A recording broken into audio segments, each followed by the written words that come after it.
Good morning, students. This is the last video of chapter 12, Time and Motion of class 7th. So, this is part 4th. So today we will discuss distance time graph of chapter 12, Time and Motion. Distance time graph. A vehicle generally does not travel at a constant speed throughout its journey. It keeps speeding up or slowing down. To get a better picture of its speed, we can calculate its speed at a different point of time and study the data by representing it in the form of distance time graph. देखिए, एक कोई सा भी vehicle हो, वो चाहे से scooty हो, बस हो या आपकी बाइक हो, कोई भी हो, वो कभी भी जो उसकी पूरी जर्नी होती है वो कभी भी क्या होती है, हम अगर स्कूल से बस घर जा रहे हैं या घर से स्कूल आ रहे हैं तो हमने जितना भी डिस्टेंस ट्रैवल कवर करा वह हम पूरे कांस्टेंट स्पीड से तो नहीं कर सकते। रास्ते में बहुत सारे बैरियर्स आते हैं, स्पीड ब्रेकर्स आते हैं, ट्रैफिक होता है, तो हम क्या करते हैं, स्पीड को कम ज़्यादा करते रहते हैं। हम देखते हैं रोड खाली है तो स्पीड हमारी पर ज़्यादा हो जाती है, ठीक है। जो हाईली रश वाले एरिया होते हैं जहाँ बहुत ज़्यादा ट्रैफिक होता है वहाँ हमारी स्पीड कम कर देते हैं। तो हमारी जो पूरी भी जर्नी रही स्कूल से घर तक की या घर से स्कूल तक की, हमारी स्पीड कांस्टेंट नहीं रही, बराबर नहीं रही, ठीक है ना। इट कीप स्पीडिंग अप और स्लोइंग डाउन, ठीक है ना। हमने या तो स्पीड बढ़ाई या कम करी to get a better picture of its speed.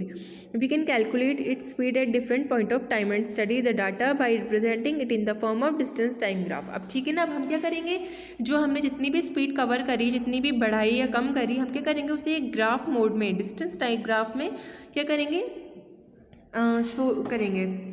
Activity to plot the distance time graph of a moving object from the given data in the table below, ठीक है ना। अब हमें किसी भी मूविंग ऑब्जेक्ट को क्या बनाना है, डिस्टेंस टाइम ग्राफ बनाना है, और ये डाटा हमें ऑलरेडी प्रोवाइड है। देखिए टेबल में ये एक्टिविटी जो दे रखी है, इसकी टेबल में दे रखा है ना, टाइम इन मिनट, 2, 4, 6, 8, 10 नंबरिंग दे रखी है, डिस्टेंस इन किलोमीटर। तो हमें डाटा तो क्या दिया है, पहले से ही हमें प्रोवाइड करवा रखा है। अब हमें इसको क्या बनाना है, डिस्टेंस टाइम ग्राफ में बना रखा है। अब ग्राफ क्या होता है ये देखिए, आप नीचे दे रखे हैं बॉक्सेस बहुत सारे, नीचे लिख रखा है टाइम इन मिनट, एक लाइन दे रखी है 0 से A B C पे जा रही है, और डिस्टेंस इन किलोमीटर दे रखा है, ठीक है। तो यही क्या है, डिस्टेंस टाइम ग्राफ है। Method first, on the centimetre graph sheet take 1 centimetre as 1 minute on the x axis and 1 centimetre as 1 kilometre on the y axis. अब देखिए यहाँ दो चीज़ें दे रखी हैं, एक्स एक्सिस और वाई एक्सिस। क्या होती है एक्स एक्सिस, तो ये जो नीचे हॉरिजॉन्टल लाइन दे रखी है 0 से 18 तक, ये तो एक्स एक्सिस कहलाती है, और जो 0 से 10 तक की जो वर्टिकल लाइन है, जो खड़ी सी लाइन है, इसे हम वाई एक्सिस कहते हैं, ठीक है। तो एक्स एक्सिस और वाई एक्सिस पे हमें क्या करना है, एक 1 सेंटीमीटर ग्राफ ले लेना है, ठीक है, जिसके अंदर हम क्या करेंगे, मिनट्स, टाइम को तो हम एक्स एक्सिस पर डाल देंगे, टाइम इन मिनट्स दे रखें 2, 4, 6, ये एक्स एक्सिस कहलाती है, और वाई एक्सिस पर हम लोग डिस्टेंस डाल देंगे। Second point, join the points to get the distance time graph, you will get a graph that looks like one shown here, ठीक है ना। अब पॉइंट्स को मिला दीजिए, मिलाते मिलाते देखिए हमें क्या बन जाएगा, जैसे ये ब्लॉक्स दे रखे ना, ये ग्राफ बन जाएगा, ठीक है। अब हमें क्या करना है, ये जो टाइम दे रखा है 2, 4, 6 और डिस्टेंस दे रखी है 2, 4, 6, 7, इसको क्या करना है, इन पॉइंट्स को पॉइंट करते जाना है। देखिए आप सबसे पहले फर्स्ट पॉइंट देखिए, 0 से एक पॉइंट, 0 से आप देखिए ऊपर एक पॉइंट लगा रखा है 2 से आगे, ये जो दोनों 2 दे रखे हैं ना नीचे एक्स एक्सिस पे और वाई एक्सिस पे, इसके जॉइंट पर क्या है, पॉइंट लगा रखा है। तो ये क्या है, फर्स्ट वाला हमने मेंशन कर दिया, इसमें टाइम के ऊपर हमने पॉइंट करा और 2 पे पॉइंट करा, फिर हमने सेकंड के देखा, टाइम में 4 दे रखा है और ऊपर डिस्टेंस में भी 4 दे रखा है, यानी हमने 4 मिनट में 4 किलोमीटर डिस्टेंस तय करी, ठीक है। थर्ड वाले में क्या दे रखा है, 6, डिस्टेंस भी 6 दे रखी है, यानी हमने 6 मिनट के अंदर 6 किलोमीटर कवर करा। अब नीचे देखिए, टाइम 8 दे रखा है और डिस्टेंस 7 दे रखी है, यानी हमने 7 किलोमीटर को कितना लग गया टाइम, 8 मिनट लग गए 7 किलोमीटर ट्रैवल करने में, ठीक है। अब 8 के नीचे 10 दे रखा है और डिस्टेंस में 7 के नीचे 8 दे रखा है, यानी हमें 10 मिनट लग गए 8 किलोमीटर कवर करने में। नीचे 12 दे रखा है, इधर 9 दे रखा है, ठीक है। तो अब क्या हुआ, डिस्टेंस तो क्या हुई, कांस्टेंट हो गई, लेकिन क्या हुआ, टाइम अलग अलग हो रहा है, कहीं 12 हो रहा है, कहीं 4 हो रहा है, कहीं 16, कहीं 18। तो ठीक है, यहाँ पर क्या हुआ, अब देखो आप बी से सी में देखो, ग्राफ के अंदर देखो नीचे एक कांस्टेंट लाइन दे रखी है, तो टाइम क्या हुआ, सेम, वो सेम नहीं था, डिस्टेंस तो सेम थी, इसलिए सेम डिस्टेंस के ऊपर हमने एक स्ट्रेट लाइन बना दी, लेकिन टाइम वेराई कर रहा था, तो टाइम के अंदर क्या करा, हमने पॉइंट्स डाल दिए। ये क्या बन गया, एक distance time graph. The distance time graph of a body gives us the following information about the speed of an object at different points in time. हमें जो एक distance time graph है क्या information provide करता है, speed of an object at different points in time. ठीक है ना, अलग अलग टाइम के अंदर आपने कितने डिस्टेंस कवर किए एक मूविंग ऑब्जेक्ट में, यही हम क्या करते हैं डिस्टेंस टाइम ग्राफ में डिनोट करते हैं, एक इन्फॉर्मेशन उसके फॉर्म में अप्लाई करते हैं. First, a steep slope indicates greater speed. For example in the graph the slope is steep in the segment O A, then A B और B C. अब आप ये देखिए डिस्टेंस टाइम ग्राफ में देखिए, इसके अंदर दे रखा है ना, सॉरी ये वाले में ओ ए और फिर ए के बाद बी है और बी से सी, तो ओ से लेकर ए तक तो डिस्टेंस भी बढ़ी और स्पीड भी बढ़ी. ठीक है ना, जो स्टीप स्लोप दे रखा है क्या हो रहा है, ग्रेटर स्पीड शो कर रहा है, इंडिकेट करवा रहा है. अब लेकिन क्या हुआ, देन ए बी और बी सी, ए बी और बी सी के कंपैरिजन में ओ ए में क्या था, स्पीड ज़्यादा थी. This means that the object moves faster from 0 से 6 minute then from 6 to 12 minutes 12 to 18 minutes of it journey. अब जो शुरू इससे हमें क्या पता चला कि जो ऑब्जेक्ट मूविंग ऑब्जेक्ट था उसने सबसे ज़्यादा फास्ट कब अपनी स्पीड थी, उसकी फास्टेस्ट स्पीड कब थी, 0 से 6 मिनट के भीतर. आप टाइम भी देख सकते हैं, 0 से 6 मिनट में सबसे ज़्यादा स्पीड थी रादर देन 6 to 12 और 12 to 18. इनकी कंपैरेटिवली 0 से 6 मिनट्स में सबसे ज़्यादा क्या थी, उसकी स्पीड थी, सबसे ज़्यादा डिस्टेंस कवर कर रहा था वो कम टाइम में. Second point, A flat slope indicate 0 or no speed. For example, in the graph, the slope BC is flat. This shows us that the object remain at 9 km from 12 to 18 minutes of its journey. ठीक है ना, अब देखिए आप इधर graph के अंदर ये BC दे रखा है, BC इसके अंदर क्या है, फ्लैट है, कोई कर्व ऊपर नहीं जा रहा ग्राफ. ठीक है ना, इसकी जो वो है लाइन है वो एकदम फ्लैट है. तो इससे हमें क्या पता चल रहा है कि जितनी ऑब्जेक्ट जो था वो remained at 9 kilometre from 12 to 18 minutes of it journey, यानी कि उसने 9 किलोमीटर ही डिस्टेंस कवर की. ठीक है ना, अपने 12 से 18 मिनट्स में कितनी डिस्टेंस कवर की, 9 किलोमीटर पर ही था.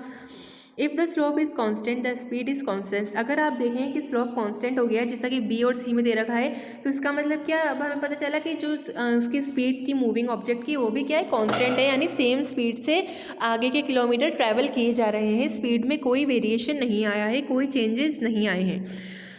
To understand this let us plot another distance time graph using the following table. अब इसे और अच्छे से समझने के लिए हम क्या करते हैं, एक दूसरा डिस्टेंस टाइम ग्राफ बना लेते हैं. अलग इन्फॉर्मेशन अलग, हमने इसमें न्यूमेरिकल जो वैल्यू ली है 2, 4, 6, 8, ये क्या है, पहले वाले से थोड़ा अलग है. ठीक है, अब इस एक्टिविटी का एम क्या है, to plot the distance time graph of a moving object from the data given in the table below. Material needed centimetre graph sheet, sharp pencil. ठीक है, अब हमें यह करना है, इसमें भी डिस्टेंस टाइम ग्राफ बनाना है जो भी हमें डाटा टेबल में दे रखा है उसको लेकर. और हमें क्या क्या मटेरियल चाहिए, सेंटीमीटर ग्राफ शीट चाहिए और एक शार्प पेंसिल चाहिए. Method, on A centimetre graph sheet take 1 centimeter as 1 minute on the x-axis and 1 centimeter as 1 kilometer on the y-axis and plot the points given in the table.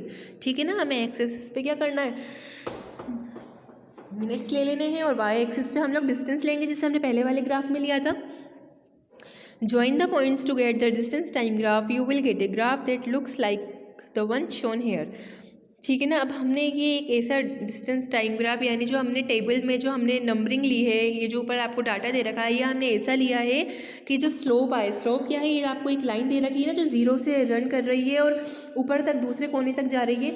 ये क्या है, ये क्या indicate कर रही है कि टाइम के साथ साथ डिस्टेंस भी क्या हो रही है, कवर की जा रही है और क्या हो रहा है, स्पीड में इंक्रीज़ आ रहा है, स्पीड इंक्रीज़ हो रही है. इस स्लोप से हमें ये इंडिकेशन मिल रहा है. The corresponding graph will look like the one below. ठीक है, तो हम लोग जब ये जो नंबरिंग लेकर हम लोग जब ग्राफ में प्लॉट करेंगे तो हमें कैसा ग्राफ देखने को मिलेगा, जैसा इस फिगर में दे रखा है. ठीक है, observation, you will see that graph is a steadily rising straight line. ठीक है ना, ये लाइन है 0 से जो रन कर रही है ऊपर तक जा रही है. इससे हमें क्या पता चल रहा है कि जैसे जैसे डिस्टेंस कवर जो मूविंग ऑब्जेक्ट है डिस्टेंस कवर कर रहा है, वैसे वैसे स्पीड भी क्या हो रही है, इंक्रीज़ हो रही है. ठीक है, कोई कॉन्स्टेंसी नहीं है स्पीड के अंदर, जैसा कि पहले वाले ग्राफ में था बी और सी में.